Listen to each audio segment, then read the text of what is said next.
friends, and welcome to episode 12 of our Music and Myths home concert series. Oh, this is such a fun one because it's our first concert of the year that is back outside in Harptopia's deck garden, which is really fun. It's a beautiful late spring evening here. But it sure feels like early summer. I know. Oh my goodness. The cicadas have finally quieted down. They've been quite chatty during the day here. But pretty soon the crickets will be coming out more and the katydids. So this is also a special concert because this is our very first concert ever on our beautiful Harp Twin Seraphim harps by Blevins Harps. These are so gorgeous. They were made for us. The model's the Seraphim, but they're special Harp Twins model because our mom actually designed the soundboard decal and design that you see right here. She drew that, and then Blevins Harps created this amazing decal detail. Oh my goodness, they are so gorgeous, and we can't wait to debut these in a concert for you. Yes. We think you're going to love the sound. We purposely actually decided to only play acoustic instrumental songs for you tonight. Yes, with no vocals. That way the harps can really shine and sparkle on their own. We also have awesome little plugins that the Wright family put into them from Blevins Harps, and that way we can get that sound from inside the soundboard. Amplified a little bit better for you in this concert setting. So we're going to start off this concert with Sweet Dreams, and it's by The Eurythmics.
goodness, that seems like the perfect song to do under the starry night sky here tonight.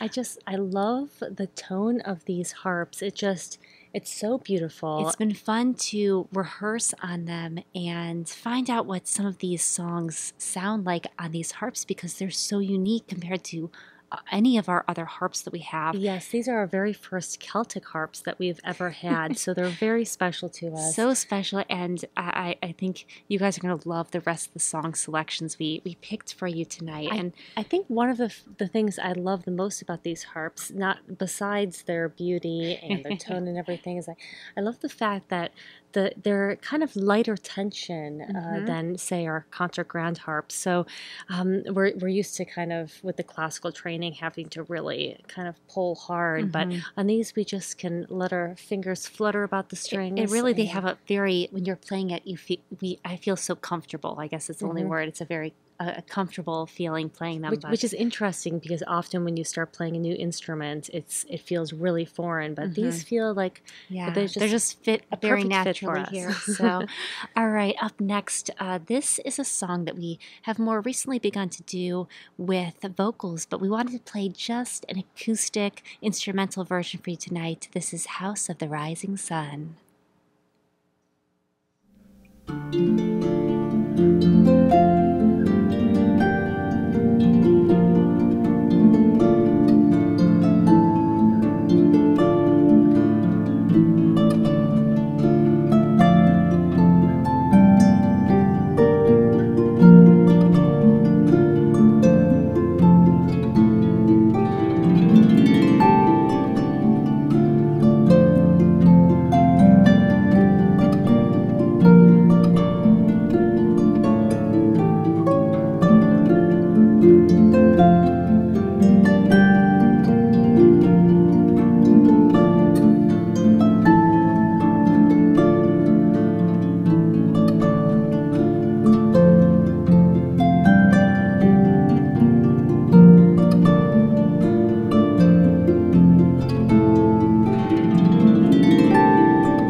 Love that song on these harps. And a quick shout out to Mom for having gotten the deck garden ready. Obviously, the plants are just starting to kind of perk up this She spring. also selected an angel theme for this concert based on the fact that we're using our seraphim harps, which of course the seraphim are angels, and so it's a fun little theme that we have for all of you tonight. But she did an amazing job, and we do have a fewer lights than we did last year. If you're seeing, I don't know if the upward angle can see it, but if you're wondering why some of the lights overhead are blinking random colors, it's because over the winter time, the critters got to a lot of the lights, and they chewed on the cables. No, we can't blame them. That they're just squirrels, but they did some damage, and it seems like the lights have kind of a mind of their own now. So we're just going with it, and so they do what they do, and that's the way it is. Yeah, we're just having fun with it. The squirrels are a bit nuts, if you will.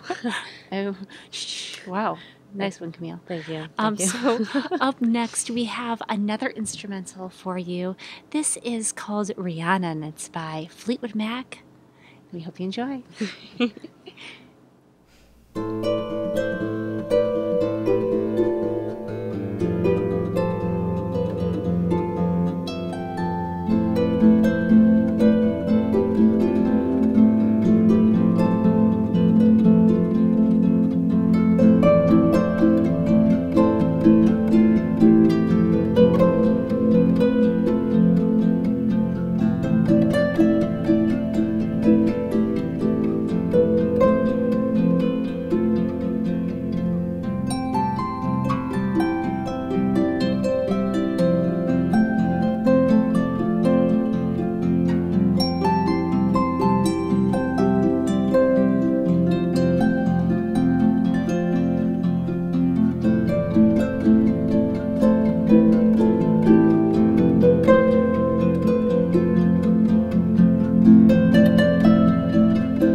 Thank you so much. We hope you enjoyed Rihanna. And next we have another classic rock favorite. And before anyone even mentions it, no cowbell this time. This is Don't Fear the Reaper.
Don't Fear the Reaper by Blue Oyster Cult. And I believe we are now to the portion of the concert where we answer a few of your questions. Yes, we are going to do that. All right. Little bug on me. All right.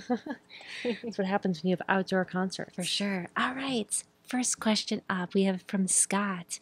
I've heard you reference some of your harps by alternate names and wondered, do you have nicknames for all of your harps? For example, I think I've heard you reference your Silver Beauties for your electroacoustic pedal harps, and I don't recall hearing you use a nickname for your other concert grand harps. Ah, Well, that's a great question. Yeah, I know some musicians name all of their instruments.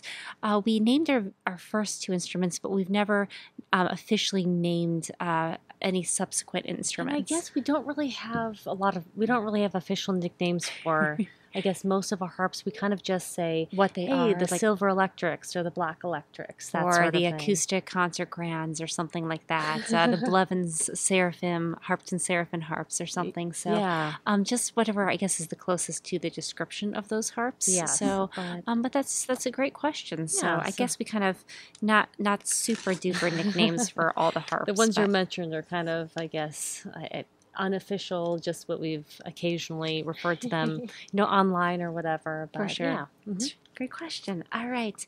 Sergey asked, I really liked your idea, in addition to creating original music, also returning to re-release your previously created instrumental hits, filling them with your wonderful vocals like Scarborough Fair and House of the Rising Sun.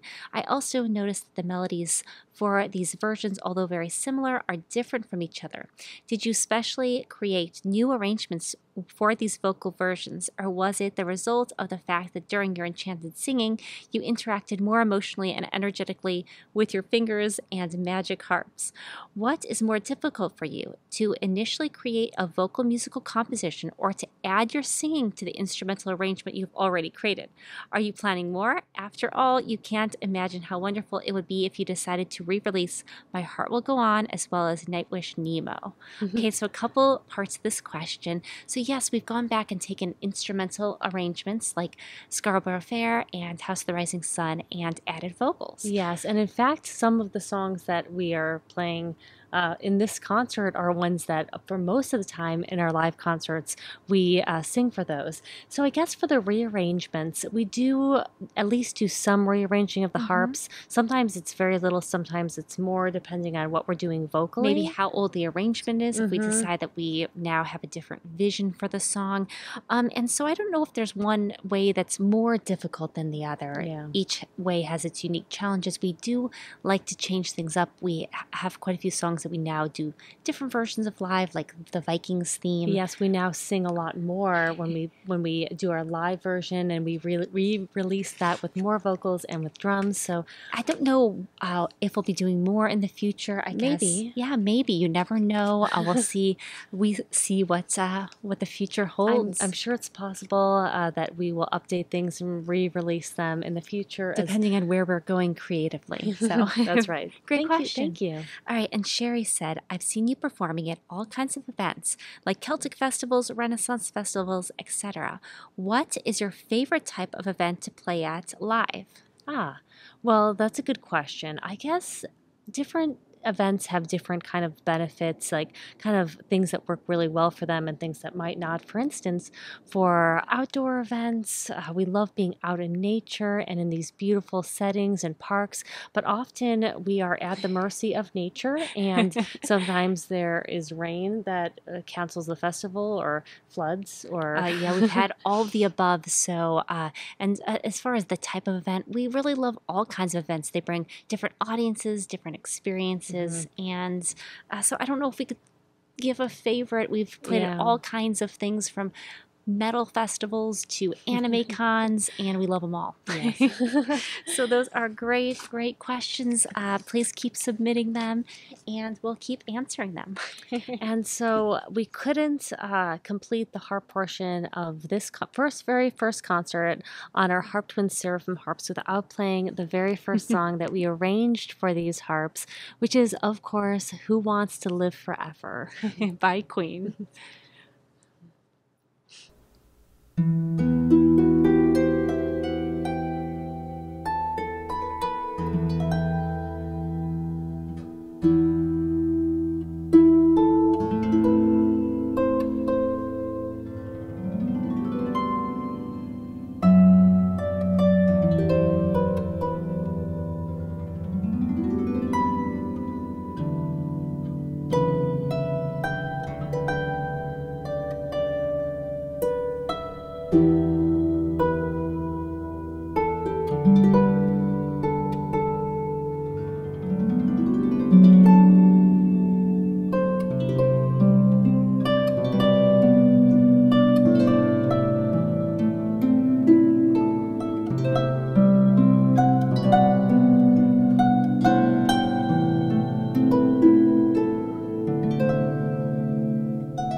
That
was Who Wants to Live Forever by Queen. That was a special one that we did for our dear, dear friend Debbie, who lost her husband, Scott. And so we did it for the two of them. Of course, many of you know Debbie as being the author of our Twin Destinies novel that goes with the album. And we filmed a music video that Debbie then played for the memorial. And we did that in the snow. It was freezing cold. So frigid, but it was just magical. There were these tiny little snowflakes all over the air that just sparkled. It looked like glitter in the air. But it wasn't a special effect. It was really what the footage looked like. It was so beautiful, so magical. And so anyway, we hope you enjoyed this very first concert with our Harp Twins Seraphim harps. Let us know if you'd like to hear more concerts for the home concert maybe series. Some things with vocals. I feel like these are the quintessential bardic harps, I feel like. So let us know if you'd like another concert on these harps. And that concludes the harp portion, but we still have the myths portion. So we're going to head on side. So come and join us, get cozy, and get ready for a myth. We'll see you in a minute. Hello, friends, and welcome to the myths portion of our Music and Myths home concert. We hope you're cozy, you have a nice warm, or I guess maybe even cool drink for the summer, and you're ready for a myth. This is called The Battle of the Giants. From high up on the mountaintop, everything looks small. In the deep, awe-inspiring stillness, thoughts sail on widespread wings. When the evening sun casts its glow from peak to peak, it is as if some great silent god is wandering about, searching with his enormous lamp. Overhead churn the dark storm clouds. The icy wind sweeps over the valley, asking in 1,000 voices, "Where to? Where to?" What is this loud din that pierces the silence?